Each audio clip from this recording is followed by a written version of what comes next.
Paano ba daw talaga maiwasan or ano ba talaga yung magiging composition ng buto? Paano ba ito palakasin? Katulad ng Actually, sa ginagawa mo, cellular DNA, noong unang panahon kasi, mga late 80s, early 90s, ang ginagamit naming terminolohiya tungkol dito sa mga nakakasakit sa buto o kaya namin nakaka-cancer and so on, ay cellular DNA damage. So it means, nauso na rin nung time na yon yung cellular food. Kung cellular ang problema, kailan cellular food din, ang iba ay itapat mo doon sa problema ngayon.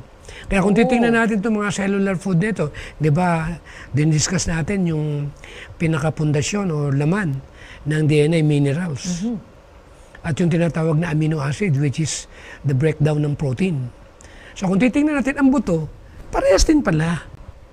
Talagang nakararami ang minerals. Kaya pag pinagsama mo yung minerals,